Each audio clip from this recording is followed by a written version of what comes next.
Hi everyone, I'm Dr. Manisha Ranjan, consultant Ops Gynae at Motherhood Hospital. I'm working at Nidan Mother and Child Care also.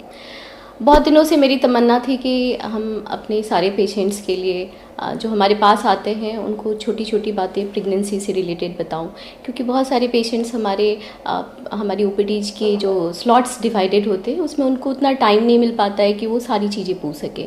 तो इन छोटे छोटे videos के माध्यम से हमने एक इनिशिएटिव ली है कि आप सबको ये छोटी छोटी बातें भी हम आपको शेयर करें जो आप जानना चाहते हैं।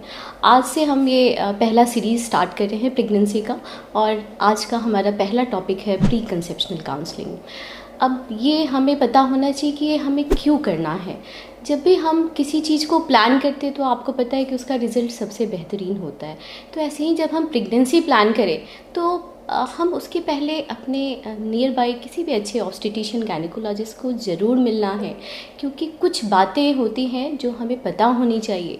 पहला, क्या राइट एज है, क्या राइट हमारी बीएमआई होनी चाहिए, हमें कब से ये प्लानिंग स्टार्ट करनी है। इस प्लानिंग के दौरान यदि कुछ हमारी प्री एग्जिस्टिंग डिजीज़ हैं तो हमें उसका कैसे ध्यान रखना है। चौथा, हमारा यदि हम पहले से कोई मेडिकेशन ले रहे हैं तो क्या वो हमारी प्रेगनेंसी प्लान करने में हमारे बेबी को कुछ इफ़ेक्ट करने वाला है। यदि वो मेडिकेशन है तो उसकी डोज को हमें कैसे करेक्ट करना है, और क्या सप्लीमेंट्स है जो हमें लेना चाहिए। तो वन बाय वन मैं इन सब टॉपिक्स पे फोकस करूँगी। छोटे वीडियोस बनाने हैं तो मैंने इसको 2 पार्ट में डिवाइड किया है। सबसे पहले हम बात करें कि एज क्या परफेक्ट होनी चाहिए। सबसे अच्छी एज होती है 21 से 26 साल, लेकिन हम सब फीमेल वर्क ओरिएंटेड हो गए। हम अपने प्रोफेशन के कारण आजकल हमारी शादियाँ डिलेड हो रही हैं। तो 26 से 30 साल का जो एज है ये सबसे बेहतरीन होता है प्रेगनेंसी प्लान करने के लिए। और हम ऐसा कुछ भी ना करें कि हम अपने प्रोफेशनल कैरियर के चक्कर में हम इसको डिलेट करें, क्योंकि उसके बाद हमारी ओवरी की एजिंग स्टार्ट होती है और उसके कारण हमारी जो क्वालिटी ऑफ एग है वो बहुत बेहतरीन नहीं बन पाता और हमें फिर इनफर्टिलिटी लैब को जानना पड़ता है। तो सबसे बेहतरीन टाइम है 26 से 30 साल। और यदि हम पहला बेबी, तो इसी बीच में एक पहला प्लान कर लेना चाहिए। हमारी कोशिश यही रहेगी कि हम आपको बताएं कि आप 35 साल के पहले अपनी फैमिली कंप्लीट करो। If you want to plan the second baby also, तो 35 साल के पहले आप कंप्लीट कर लीजिए। दूसरा होता है कि हमारी बीएमआई कितनी अच्छी होनी चाहिए। तो इसमें मैं बता दूं कि जो इंडिया में जो एवरेज वुमेन है उनकी बीएमआई हमने 20 से 26 के बीच में रखी है। तो हम देखें कि हमारी जो हाइट है और हमारा वेट का प्रोपोर्शन बेहतर है या नहीं। फिजिकल एंड मेंटल वेलबींग ये बेहतरीन होना बहुत ज़रूरी है। यदि हमें लगता है कि हमारी बीएमआई नॉर्मल से ज़्यादा है तो इससे रिलेटेड बहुत सारी हमारी प्रेगनेंसी को कंसीव करने में मुश्किल हो सकती है, और प्रेगनेंसी के कारण बहुत सारे हमारे हाई रिस्क फैक्टर्स आ सकते हैं, जैसे डायबिटीज़ का होना, हाइपरटेंशन का बढ़ जाना, बिग बेबी का हो जाना। तो जब भी हम प्रेगनेंसी प्लान करें तो कोशिश करें कि हमारी बीएमआई 22 से 26 के बीच में ही रहनी चाहिए।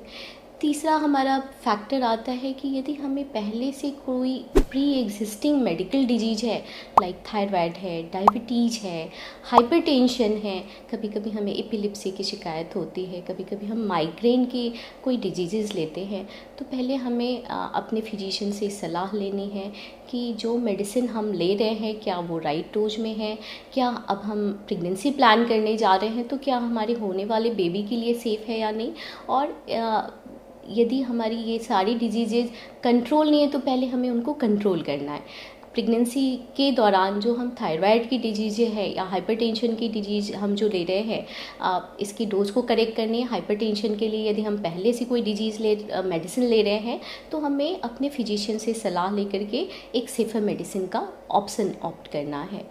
कुछ हमारी ज़रूरी जांचें होती हैं जब भी हम अपने ऑब्स्टेट्रिशियन के पास जाते हैं ये प्री कंसेप्शनल काउंसलिंग के लिए, तो आपको कुछ जांचों की सलाह देते हैं। इन जांचों से हमें पता चलता है कि क्या हम फिजिकली हमारे अंदर की सारी हार्मोनल मिल्यू, हमारे विटामिन्स नॉर्मल है या नहीं, हमारी ब्लड सब कुछ हेल्दी है या नहीं, हमारी कुछ काउंट्स देखे जाते हैं, हमें कुछ थैलेसीमिया प्रोफाइल चेक की जाती है, ये सब बेहतर है या नहीं। कुछ वैक्सीन्स होता है जिसकी एंटीबॉडीज़ हम देखते हैं, जैसे रूबेला है, हम देखते हैं हमारे अंदर सफिशिएंट एंटीबॉडीज़ है या नहीं। यदि नहीं है तो हम उसको करेक्ट करते हैं। तो हमें एक अपने ऑब्स्टेट्रिशियन की सलाह ज़रूर इसमें लेनी है। चौथी होती है कि यदि हमारे अंदर कुछ चीज़ें निकल कर सामने आती है, जैसे कभी हमारे विटामिन की डिफिशिएंसी है या हीमोग्लोबिन की कमी है या हम रूबेला से वैक्सीनेटेड नहीं हैं, तो पहले हम हमारे ऑब्स्टेट्रिशियन उसको करेक्ट करते हैं और थायराइड का वैल्यू है तो उसको पहले बेहतर करते हैं, उसके लेवल को करेक्ट करते हैं और हमारे मेडिकेशन को थोड़ी अपडेट करते हैं। चौथी बात हमारी होती है कि हमें सप्लीमेंट्स क्या लेना चाहिए। तो फॉलिक एसिड, जब भी हम कहीं किसी ऑब्स्टेट्रिशियन के पास जाते हैं, जैसे हम प्रेगनेंसी प्लान करते हैं, तो वो हमें एक फॉलिक एसिड देते हैं। अब ये फॉलिक एसिड है क्या और हमें इसकी सप्लीमेंट्स क्यों लेनी चाहिए? ये हमारे बेबी को जन्मजात बीमारियों से बचाता है। हमारे बेबी में कुछ कंजेनाइटल अनोमली होती है जिसको हम न्यूरल ट्यूब डिफेक्ट कहते हैं, ये इससे हमें बचाता है। सो 400 to 500 मिलीग्राम का माइक्रोग्राम का ये फॉलिक एसिड हमें सप्लीमेंट किया जाता है। आगे की वीडियोज़ में मैं आपको 1 by 1 सारी प्री एग्जिस्टिंग बीमारियों के बारे में बताऊंगी कि उसको हमें करेक्ट करना है और उसको करेक्ट करने के लिए हमें कौन सी मेडिकेशन का सहारा लेना है, हमारे मेंटल वेलबींग के लिए हमें क्या करना है, फिजिकल वेलबींग के लिए क्या करना है। Thank you so much.